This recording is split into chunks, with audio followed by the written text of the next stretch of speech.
कभी सोचा है कि क्या होता है जब प्यार इतना ज्यादा गहरा हो जाए कि वो मौत की सरहदों को भी पार कर जाए? आज हम एक ऐसी ही कहानी में उतरने वाले हैं जिसमें एक गहरा लगाव, जिसे हम मोह कहते हैं, वो मौत के बाद भी जिंदा रहता है और एक खूबसूरत प्रेम कहानी को एक खौफनाक कब्जे की दास्तां में बदल देता है। कहानी की शुरुआत होती है इसी एक फलसफे के साथ। देखिए, ये सिर्फ एक लाइन नहीं है, बल्कि उस भयानक सच की पहली दस्तक है जो आदित्य की जिंदगी में आने वाली थी।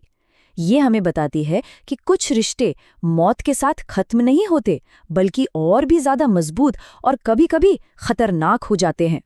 हर खौफनाक कहानी की जड़ में ना कोई गहरी भावना छिपी होती है, और इस कहानी में वो भावना थी प्यार की। एक ऐसा प्यार जो पूरा होने से पहले ही एक अजीब सी उलझन में फंस गया था। चलिए देखते हैं कि कैसे एक प्रेम कहानी ने एक भयानक मोड़ ले लिया।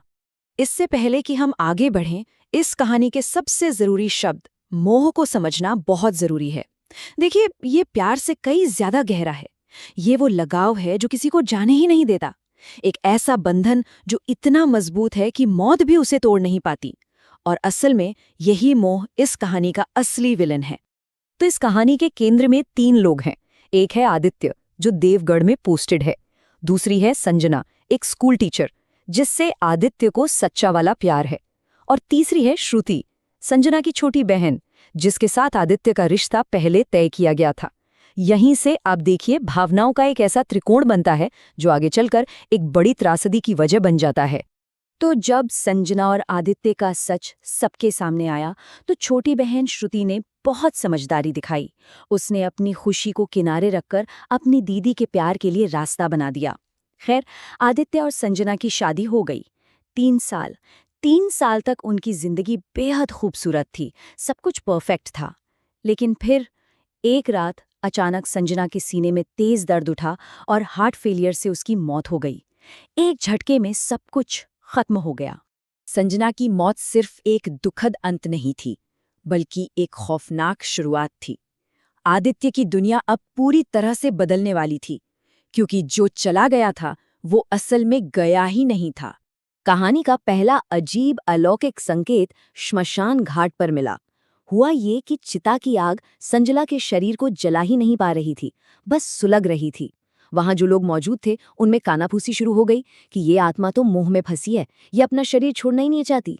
और यही पहला इशारा था कि संजना का प्यार अब एक खतरनाक मोह बन चुका था।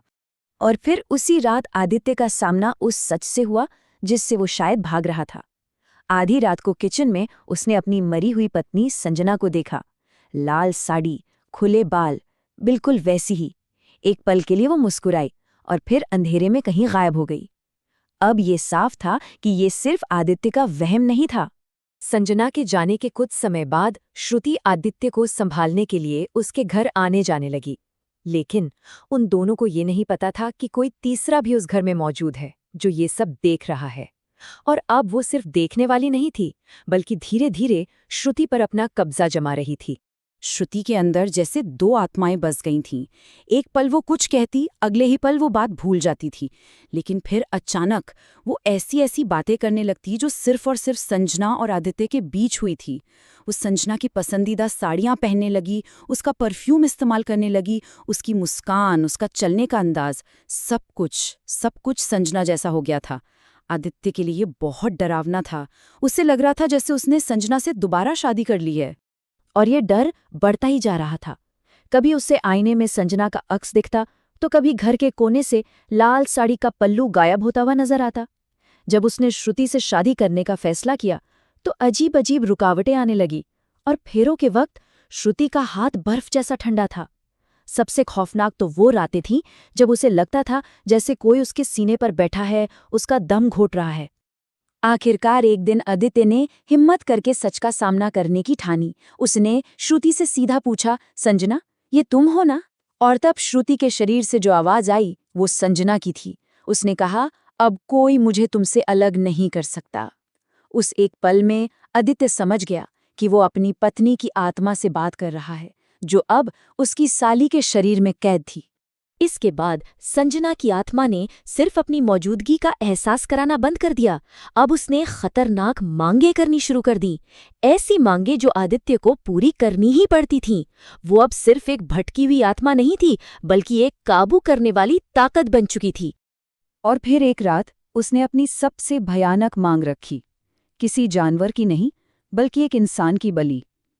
यही वो पल था जब आदित्य को एहसास हुआ कि ये प्यार नहीं, ये पागलपन है, और अगर उसने अब कुछ नहीं किया तो वो श्रुति और अपने होने वाले बच्चे को हमेशा हमेशा के लिए खो देगा। अब आदित्य के पास सिर्फ एक ही रास्ता बचा था, मदद मांगना। वो गांव के बाहर रहने वाले बाबा सुदर्शन नाथ के पास पहुंचा, जो ऐसी आत्माओं को मुक्त करने के लिए जाने जाते थे। अब कहानी अपने सबसे निर्णायक मोड़ पर पहुंच चुकी थी। बाबा ने आदित्य को साफ साफ चेतावनी दी।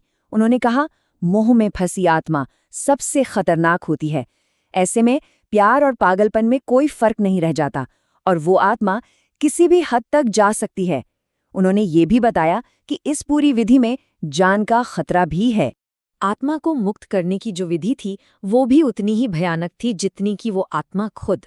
इसके लिए कुछ बहुत खास चीजों की जरूरत थी। अमावस्या की रात की शमशान की राख, पीपल के पेड़ की सूखी टहनी, और सबसे जरूरी संजना की चिता की एक मुट्ठी मिट्टी।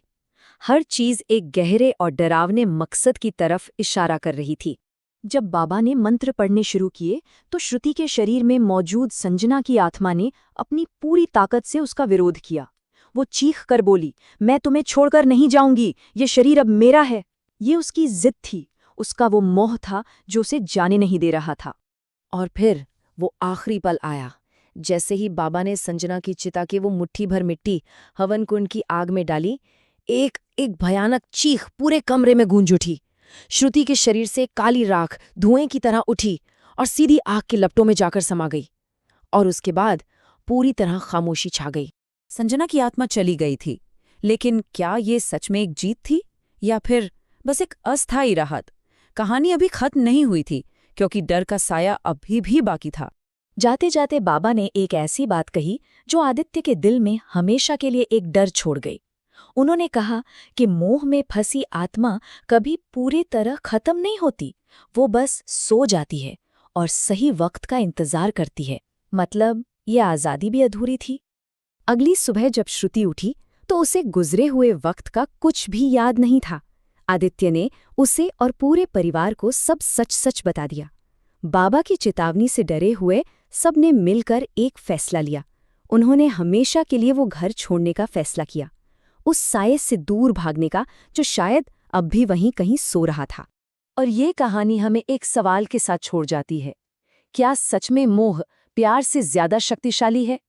इतना शक्तिशाली कि वो मौत को भी हरा दे और एक खूबसूरत रिश्ते को एक खौफनाक कब्जे में बदल दे? इसका जवाब शायद इस कहानी में ही कहीं छिपा है। If you love horror stories, don't forget to subscribe. Comment your scariest story below.